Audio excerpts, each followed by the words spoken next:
Nate Lerner is executive director of Build the Wave, and he joins us tonight. So, Nate, we're being told that we need to fight World War II on behalf of the environment, but fight it against ourselves, is what they're saying. We have to wage war on our own economy.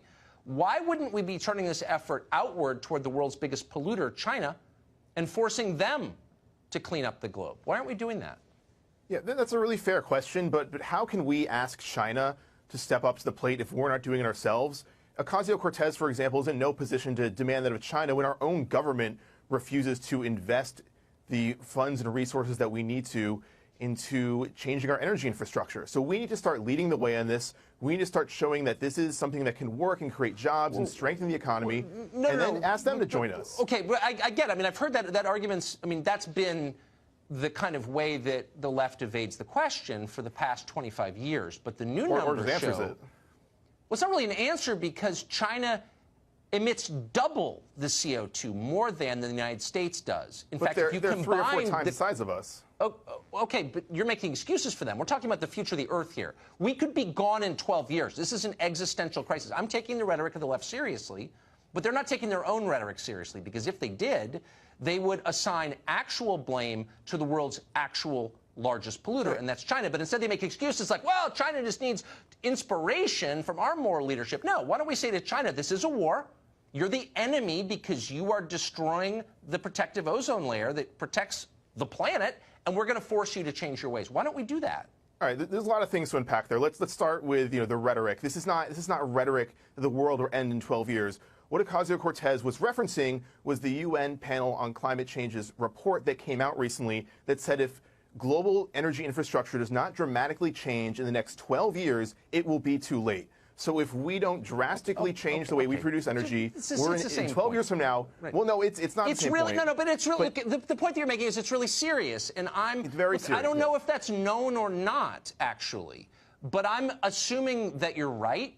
And I'm taking your assumption and reaching the logical conclusion, which is, if this is really serious, we need to get after the people who are causing it. And it's China. And you made excuses for their behavior by saying that they can't really do anything until we lead the way. And I didn't say that, no. Well, you did. I said we are not in a position to approach them and ask them to join us. Aren't we citizens of this globe? We pulled out of the Paris Climate Agreement. The Paris Climate Agreement didn't ask them to reduce their carbon. What? No, it actually allowed them to increase the carbon they emit into the atmosphere. But that's an example of where the U.S.'s priorities are right now. That's insane. If you really believe this, then why aren't you telling the biggest polluter in the world to knock it off? We absolutely should, but first we need to do it here domestically. And also, if you look at China, this is a completely false narrative that they're not investing anything. That they're not investing anything right now in green energy, because they are. They are reducing greatly. I don't know what green energy is. I'm just telling you because it's such a large category, it has no meaning. I want to go to the science. And the science tells us they're emitting more than twice the carbon that we are. And yet you're making excuses for them and saying, well, we need to do it first because why? That's like saying we can't fight an authoritarian regime because we have voter fraud problems. No, they're destroying the earth and you're making excuses for them. And so all the environmental groups are taking their money. And don't you think you should be ashamed for doing that? we're not taking the Chinese money. First of all, yes, they are. First of all, I'm not saying that the Chinese should not step up to the table. Absolutely not. Step up to the table. They're destroying the earth. They should absolutely join us in this. Of course, I'm calling on them to do that. Of course, they need to be part of this just as much as we are. But I'm saying that we cannot politically approach them from a geopolitical. This is not geopolitical. It's moral. How is our government supposed to go ask them to join us when we're not even doing this ourselves? You're telling me that we need to shut down every. We need to put our money where our mouth is. Yeah. Why? It's not about our money. It's about saving the earth. I'm using the rhetoric, which is a moral rhetoric, not an economic rhetoric, a moral rhetoric of every Democratic presidential candidate right now today, and applying it to a foreign country that they like much more than they like the United States, and you're making excuses for that country. I honestly don't understand why. I'm approaching this from a very logical standpoint when saying that the U.S. government cannot demand. They should demand, but it's not going to be effective unless we're also doing it ourselves. How does that not make sense?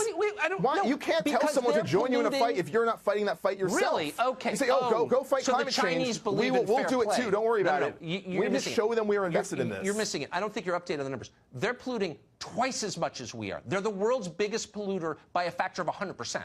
So it's not like we need to lead the way. They need to lead the way. Oh, you're making we both, excuses why for them can't, why, again. we are America. Why Oh. shouldn't we be leading the way in this fight? Oh, I'm not so making we have a excuses higher for them. standard here. I see. Yeah, of course, we do have a higher standard. right. We're the United States of America. So we have to wage World War II against ourselves. That's exactly what you're saying. We should have the Chinese join us, but we cannot fight. We cannot expect them to war join us in this against fight if ourselves. we are doing it ourselves. I don't understand how you're not getting this. Because it's their crime, and we should hold them accountable for it. Just my view. We should. You are absolutely right. We should hold them accountable, but we need to hold ourselves accountable too. We're the guilty ones. Yeah, I get it. Okay, Nate, thank you very much.